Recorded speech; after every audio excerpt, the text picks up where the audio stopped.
Welcome back to the deep dive. I am honestly so ready to get into this one because today we're looking at a puzzle. A really expensive, really complicated puzzle. Usually we talk about business strategy or we talk about global news or logistics. But today we are talking about what happens when all three of those things crash into each other at about 100 miles an hour. It is a collision, isn't it? It's where the rigid world of contracts just meets the absolute chaos of the real world. Exactly. We're looking at what happens when a massive global corporation hits the brick wall of a geopolitical crisis. Yeah. I mean, how do you actually untangle a business from a country when a war breaks out? And maybe more importantly, what does that process tell us about the future of where we all work? It's a great topic because it sounds like it's just about politics, but it's actually about real estate, supply chains, and the very specific logistics of moving human beings. To guide us through this, we are diving into a report from moveandstay.com. Now, before we get into the heavy stuff, I want to set the stage with who this source is because context is everything. If you're just booking a weekend holiday, you might not know them. But if you are in the corporate world, Move and Stay is a serious player. That's right. And it's worth noting their pedigree. I mean, moveandstay.com has been around for over 25 years. In internet years, that is ancient history. Right. They've been doing this since before the iPhone. And they occupy a very, very specific niche, right? They do. They aren't trying to be a travel agent for tourists. They specialize in extended stay solutions. Okay, so what does that mean? We're talking about service departments, specialized hotels, and serviced offices. They focus heavily on the Asia-Pacific region, but their reach is global. So this is for when a company needs to send a team to, say, Singapore or Tokyo. Or London, yeah. Not for 3 days, but for 3 months or longer. Exactly. They are trusted by professionals and corporate teams. Entrepreneurs who need to find a comfortable place to live and work abroad. It's about being operational immediately. You land, you have Wi-Fi, you have a desk, you have a kitchen. You're not living out of a suitcase in some tiny hotel room. So when Move and Stay publishes a report on the office market and corporate relocation, they aren't just guessing. They're looking at their own booking data. They see where people are actually moving. Yeah, they are on the front lines of global mobility. Okay, so let's get to the headline of this report. It concerns a giant in the industry, IWG. Now, I feel like IWG is one of those companies that everyone knows, even if they don't know the name IWG. Oh, you definitely know their brands.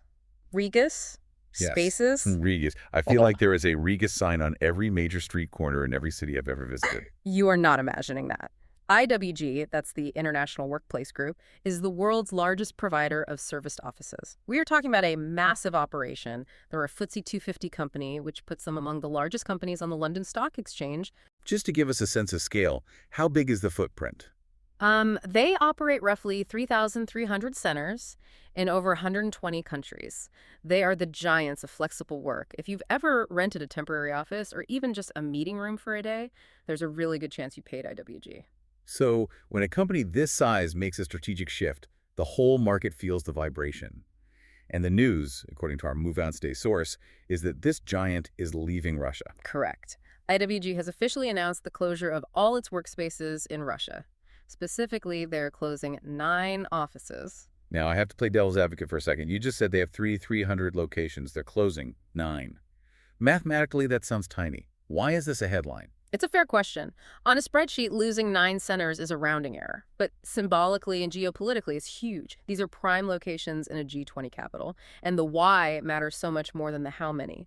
They aren't leaving because the rent got too high. Right.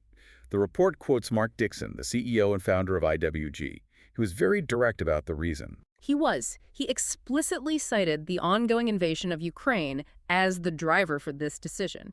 He called it the right thing to do, given the very difficult situation. It is interesting to hear a CEO of a publicly traded company speak that plainly about morality, the right thing to do. Yeah.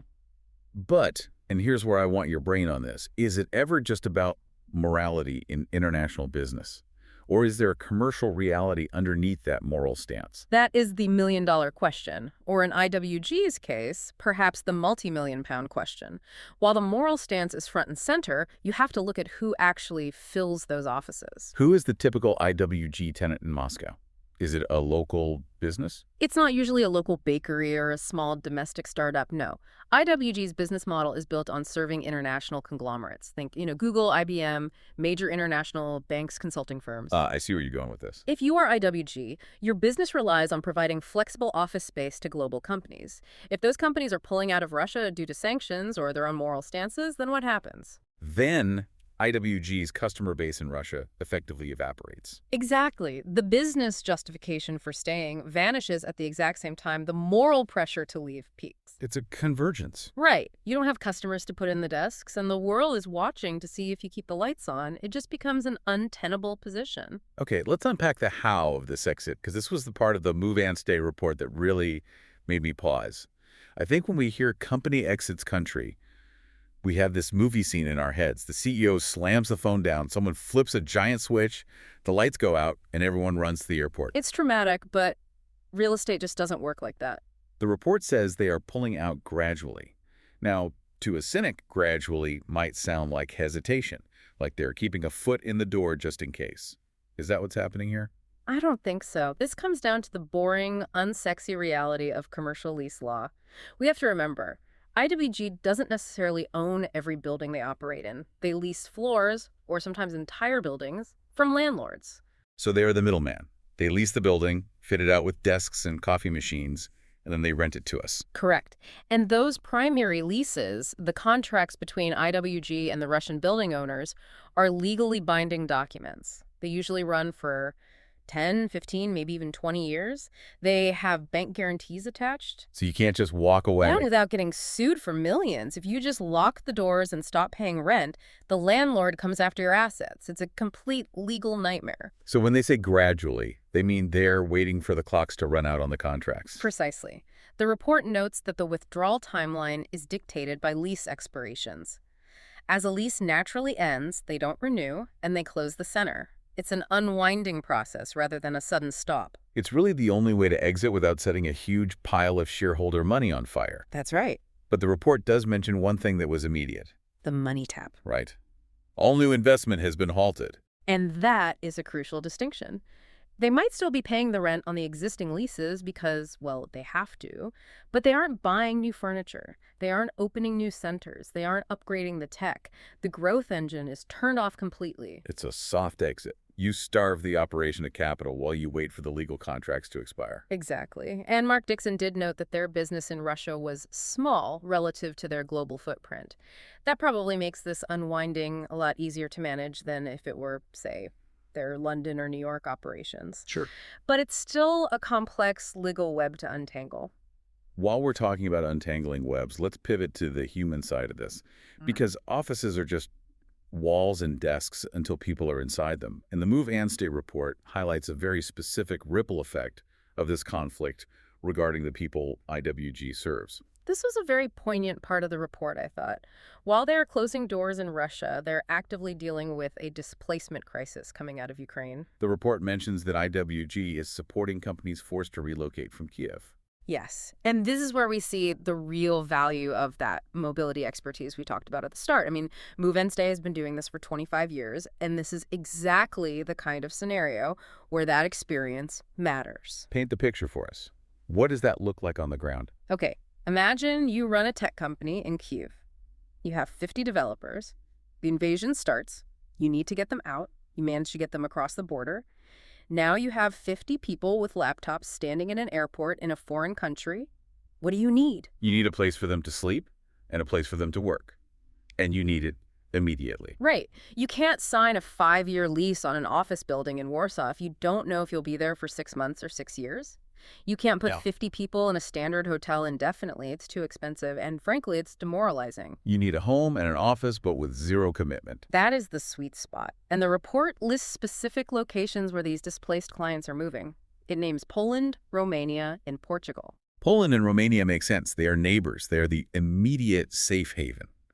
But Portugal, that seems like a random choice. Why go all the way to the Atlantic? It's actually a very strategic move. Portugal has been positioning itself for years as a hub for tech talent and digital nomads.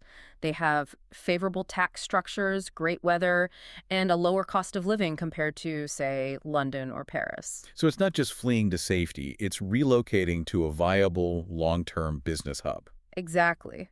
But think about the logistics. You move a whole team to Lisbon. You need serviced apartments, which is Move and Stay's bread and butter, and you need serviced offices, which is IWG's bread and butter. It really highlights that platforms like Move and Stay aren't just for convenience. In a crisis, this kind of infrastructure is about business continuity. It's about survival.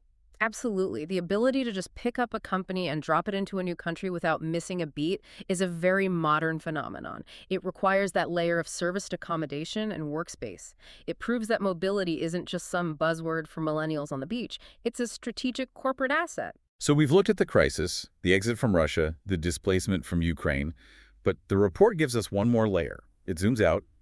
Mark Dixon gave some stats about the rest of the world, and honestly, I was surprised. Surprised by the optimism. Yes.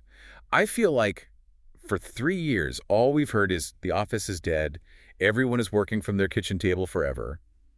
But the numbers here tell a very different story. They certainly do. Dixon reported that global occupancy for IWG has returned to 75%. 75%. And to put that in context, what was it before the world turned upside down? Pre-pandemic levels were around 80% to 85%. So we're talking about being within touching distance of normal. That is a massive recovery. It is, and it suggests that while the nature of work has changed, the need for a physical workspace hasn't disappeared, it's just shifted. And there's another indicator in the report that proves demand is real. Price. The classic supply and demand curve. Dixon notes that pricing is on the rise. And significantly, he mentioned that the company is no longer offering discounts. I remember during the peak of the pandemic, you could get incredible deals on office space. Landlords were just begging people to sign leases. Those days are over, according to this source. The pandemic discount is dead. If you want space now, you're paying market rate, and that rate is climbing to match inflation. So what does this tell us? If I'm a listener trying to read the tea leaves of the global economy, what does 75% occupancy and rising prices signal? Does it mean the boss is winning and forcing everyone back to the cubicle? I don't think so. I think it signals that the return to office is happening, but it's not a return to headquarters. Oh, I like that distinction. Break that down for me. Well, companies realize they don't need everyone in a giant skyscraper in downtown Manhattan or London 5 days a week. Commuting 2 hours a day is miserable. But they also realize that most employees hate working from their bedrooms for 3 years straight. Right. The isolation, the lack of separation between work and life, the dog barking in the middle of the Zoom call. All of it. So the solution is the third space. Not home, not the giant HQ, but a flexible office nearby, or a satellite office. This is IWG's sweet spot. So companies are renting space, but they aren't signing the long leases. That's the key. Their recovery proves that companies are willing to pay for flexibility. They want short-term leases, ready-to-use facilities, and the ability to scale up or down. Uncertainty is the new normal. We just saw that uncertainty with Russia. If the world is unpredictable, you don't want to be locked into a 10-year lease. Precisely. You would much rather pay a premium for an IWG office you can cancel in a month than save money on a 10-year lease that becomes an anchor around your neck. Companies are paying for the option to leave. Which brings us full circle to Move and Stay. Their entire business model is built on that exact premise, that people and businesses need to be able to move, live, and work anywhere, comfortably and quickly. It's the infrastructure of the modern fluid economy. Whether you are relocating a team out of a conflict zone like Ukraine, or just expanding into a new Asian market for a 6-month project, you need that layer of serviced accommodation and workspace. It's the oil in the engine. I love that analogy. It's funny, we started this deep dive looking at a company closing doors in Russia, but we're ending it by looking at how many doors are actually opening around the world. That's the duality of the market, isn't it? The Russia exit is a specific, localized contraction driven by ethics and sanctions, but the global trend is expansion and recovery. Before we wrap up, I want to circle back to one detail regarding the Russia exit. The report mentioned IWG had a small business there. Do you think that made the moral decision easier? It's a cynical question, but a necessary one. It is certainly easier to do the right thing when it costs you, 1% of your revenue versus 50%. If IWG had half of its revenue coming from Moscow, the conversation in that boardroom might have been much, much more agonizing. True, but they are still walking away from revenue. And they are navigating that complex lease situation we talked about. It's not nothing. No, it's definitely not nothing. And remember, they are a public company. They answer to shareholders. So clearly, they calculated that the reputational damage of staying and the loss of those international clients we mentioned was more expensive than the cost of the leases in Russia. It's the alignment of ethics and economics. Always. So let's synthesize this for everyone listening. We started with a headline. IWG, the parent of Regus and Spaces, is exiting Russia due to the invasion of Ukraine. But we learned it's not some Hollywood dramatic exit. It's a gradual unwind dictated by lease expirations, even though all new investments stopped immediately. It's a soft exit. We looked at the human cost and the logistical scramble moving displaced teams to Poland, Romania, and Portugal. A real-world example of why services like Move and Stay, with their 25 years of experience connecting people to extended stay solutions, are essential for corporate survival. It's not just about comfort. It's about business continuity. And finally, we saw that despite this crisis, the global pulse of the office market is strong. Occupancy is nearing pre-COVID levels, pricing is up, and flexibility is the dominant strategy for businesses worldwide. It's a lot to take in from one report, but it really paints a vivid picture of the world right now. It's volatile, sure, but it's also incredibly resilient. Resilient and adaptable. That's the key word. It is. Well, this has been a fantastic deep dive. It's rare we get to connect the dots between a war, a lease contract, and the global price of a desk chair. It's all connected. It really is. Now, before we let you go, I want to leave you with a thought from our expert here. We've talked about occupancy bouncing back, but the type of occupancy is different. Right. I want you to think about this. We are seeing occupancy rise and prices rise, but flexibility is king. If companies are refusing to sign 10-year leases and are opting for serviced offices that they can exit in a month, are we witnessing the slow death of the corporate headquarters as a concept? That is a huge question. Think about it. Are we moving toward a world where a company isn't a building with a logo on it, but just a distributed network of people moving between serviced apartments and flexible offices, ready to pivot the moment the geopolitical winds shift? A nomadic corporate world. A decentralized Fortune 500. That is a wild thought to chew on during your commute. Thank you so much for listening to The Deep Dive. A huge thank you to moveandstay.com for the source material that made this discussion possible. We will catch you on the next one. Goodbye, everyone.